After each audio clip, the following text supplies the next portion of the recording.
नमस्कार मंडळी. तर आज आपण श्रावण स्पेशल व्हेज बोंबील ही रेसिपी बघणार आहोत आणि खरंच ही रेसिपी बघितल्यानंतर तुम्ही 101% करणार ही माझी गॅरंटी आहे. तर त्यासाठी व्हिडिओ कुठेही स्किप न करता शेवटपर्यंत नक्कीच बघा. तर यासाठी आपल्याला अळूच्या पानाची जी खालची देठ असतात ते आपल्याला घ्यायची आहेत. आता खाज येऊ नये यासाठी आपल्याला अगोदर आपल्या हातांना तेल लावून घ्यायचं आहे, कारण की आपला जो हा अळू असतो तो खाजरा असतो. आता हे जे देठ आहेत ते आपल्याला सुरीच्या सहाय्याने व्यवस्थित अशी सोलून घ्यायची आहेत. अगदी सहजच ही अळूचे जे देठ आहेत ते व्यवस्थित सोलले जातात आणि निघाले सुद्धा जातात. श्रावण महिना आला की बरीच जण मच्छी खाणं बंद करतात, पण नक्कीच तुम्ही अशा प्रकारे ह्या ज्या अळूच्या देठाचे बोंबील केलात ना, एक नंबर. याची चव बोंबल्याला पाठी टाकेल एवढी छान अशी चव लागते. जेवढी आपल्याला मोठ्या साईजची देठ घेता येतील तेवढे आपल्याला मोठ्या साईजचे देठ घ्यायचे आहेत आणि मी ज्याप्रमाणे व्हिडिओमध्ये दाखवते त्याप्रमाणे आपल्याला हे सर्व देठ आहेत ते सोलून घ्यायचे आहे. तसंच तोपर्यंत तुम्ही सांगा, तुम्ही आपल्या चॅनलला सबस्क्राईब केलं की नाही? जर सबस्क्राईब केलं असेल तर ठीकच आहे, आणि जर सबस्क्राईब केलं नसेल तर पटकन सबस्क्राईब करा आणि तसेच बाजूला असलेल्या बेल आयकॉनवर प्रेस करायला विसरू नका, म्हणजे असेच साधे सोपे खमंग आणि चविष्ट रेसिपी तुम्ही नेहमी बघू शकाल. तर या ठिकाणी बोलता बोलता आपले जे अळूचे सर्व देठ आहेत ते व्यवस्थित असे साफ करून झालेले आहेत. सोललेली सर्व देठ आपल्याला प्लेटमध्ये ठेवून घ्यायची आहेत आणि आता पुढे काय करायचं आहे ते बघून घेऊया.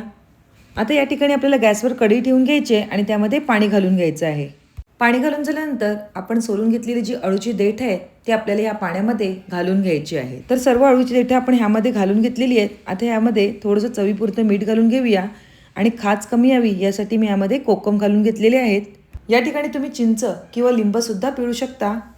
आता हे जे देठ आहे ह्याला छान अशी उकळी आली पाहिजे आणि ही जी अळूची देठ आहेत ते आपल्याला एकदम व्यवस्थित असे शिजवून घ्यायची आहेत. आता या ठिकाणी आपल्याला गॅस फास्ट ठेवायचा आहे आणि आपल्याला ही जी अळूची देठ आहेत ते व्यवस्थित असे शिजवून घ्यायचे. देठ व्यवस्थित शिजवून घेतल्यामुळे ह्याच्यातला जो अळूचा जो खाजरेपणा आहे तो यामधून निघून जाईल. कोकम आणि मीठ घातल्यामुळे त्याचा खाजरेपणा तर कमीच होईल, पण त्याला चव सुद्धा चांगली येईल. आता या ठिकाणी अळूचे देठ शिजलेले आहेत, पण अजून छान सॉफ्ट होण्यासाठी मी वाफेवर झाकण ठेवून देणार आहे आणि देठ अजून व्यवस्थित शिजवून आणि सॉफ्ट करून घेणार आहे. जवळपास 10 ते 15 मिनिटं ही जी देठ आहेत ते आपण छान असे शिजवून घेतले आहेत. तुम्ही या ठिकाणी बघू शकता आपले जे देठ आहेत ते आता ट्रान्सपरंट दिसायला लागलेली आहे आणि एकदम छान शिजली सुद्धा गेलेली आहेत. पळीमध्ये घेतल्यानंतर आपला जो देठ आहे तो एकदम छान असा ट्रान्सपरंट आणि एकदम छान असा सॉफ्ट झालेला आहे. आता या ठिकाणी आपल्याला एक गाळणी घ्यायची आणि खाली मी पातेलं ठेवून घेतलेलं आहे आणि हे जे पाणी आहे ते संपूर्णपणे आपल्याला गाळून घ्यायचं आहे. तसेच त्यामधले जे कोकम आहेत ते सुद्धा आपल्याला काढून घ्यायचे आहेत. तर यामधील सर्व कोकम आपण व्यवस्थित असे काढून घेऊया.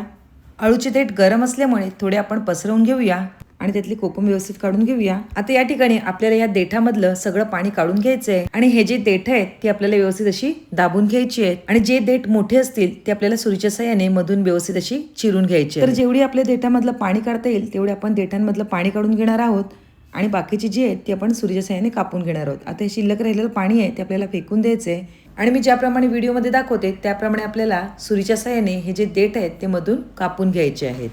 ज्याप्रमाणे आपण बोंबीलमधून चिरतो त्याचप्रमाणे ही जी अळूची देठ आहेत ते आपल्याला मधून व्यवस्थित असे चिरून घ्यायचे आणि पाणी काढून घ्यायचं आहे. अळूच्या पानांचं सेवन केल्यामुळे आणि तसेच अळूची देठ खाल्ल्यामुळे आपल्या शरीरातील रक्त वाढण्यास आणि तसेच आपली पचनक्रिया सुधारण्यास, रक्तदाब नियंत्रणात आणण्यामध्ये तसंच हाडे बळकट होण्यासाठी ह्याचा खूप उपयोग होतो. त्यामुळे आवर्जून ही पावसाळ्यामध्ये भाजी किंवा देठं खाल्लीच पाहिजेत.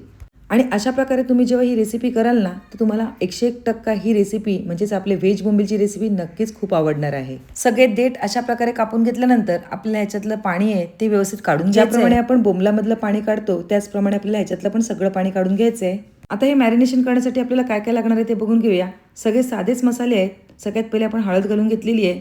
तसंच मी 1 ते 1.25 चमचा एवढा आगरी मसाला, आलं लसणाची पेस्ट, तसंच मीठ थोडं कमीच घालायचं आहे, म्हणजे आपण अगोदर सुद्धा मीठ यामध्ये घातलेलं, आणि बारीक चिरलेली कोथिंबीर सुद्धा घालून घ्यायची आणि हे सगळं व्यवस्थित हाताच्या साहाय्याने आपल्याला मिक्स करून घ्यायचं आहे.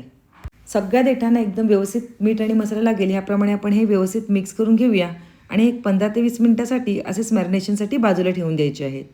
सेम आपण ज्याप्रमाणे बोंबलांना मॅरिनेशन करतो त्याचप्रमाणे आपल्याला याचं मॅरिनेशन करून घ्यायचं आहे.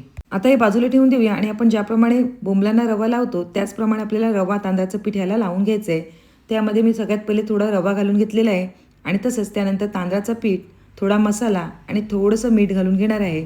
आता आपल्याला हे सगळं व्यवस्थित असं मिक्स करून घ्यायचं आहे. तर आपण हे व्यवस्थित असं मिक्स करून घेऊया. आता हे व्यवस्थित असं बॅटर आपलं तयार झालेलं आहे. आता गॅसवर आपल्याला पॅन ठेवून घ्यायचं आहे आणि त्यामध्ये थोडं तेल घालून घ्यायचं आहे. तेल छान गरम झालं की आपल्याला यामध्ये थोडं लसूण घालून घ्यायचं आहे ज्याप्रमाणे आपण बोंबलांना लसूण घालतो त्याचप्रमाणे आपल्याला ह्या देठांसाठी सुद्धा लसूण घालून घ्यायचं आहे. आणि आपण जे कापून घेतलेले देठ आहेत ते ह्या रव्यामध्ये आणि पिठामध्ये असे व्यवस्थित असे घोळवून आपल्या फ्राय पॅनमध्ये सोडून घ्यायचे आहेत.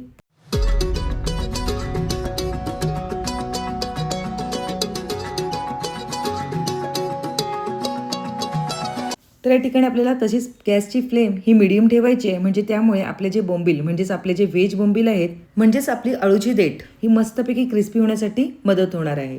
हे 1 ते 2 मिनिटं छान सेट झाल्यानंतर आपल्याला हे व्यवस्थित असे पलटून घ्यायचे आहेत. तर आपण सर्व व्हेज बोंबील म्हणजेच आपली अळूची देठ आहे ती पलटी मारून घेऊया आणि सगळ्या बाजूने 2 ते 3 मिनिटं एकदम छान अशी क्रिस्पी आणि कुरकुरीत करून घेऊया. तुम्ही ते बघू शकता. टेक्स्चरवरून तर तुम्हाला समजत असेल की आपली ही डिश किती टेस्टी आणि यम्मी झाली असेल ते. ज्याप्रमाणे आपण बोंबील क्रिस्पी करतो त्याचप्रमाणे आपल्याला हे छान असे क्रिस्पी आणि कुरकुरीत करून घ्यायचे आहेत. तर या ठिकाणी मस्तपैकी आलटी पलटी करून आपले व्हेज बोंबील एकदम क्रिस्पी आणि कुरकुरीत तयार झालेले आहेत. तर आपण एका प्लेटमध्ये हे काढून घेऊया. अशाच प्रकारे आपल्याला आपल्या व्हेज बोंबलांची दुसरी बॅच सुद्धा या पॅनमध्ये घालून घ्यायची आहे.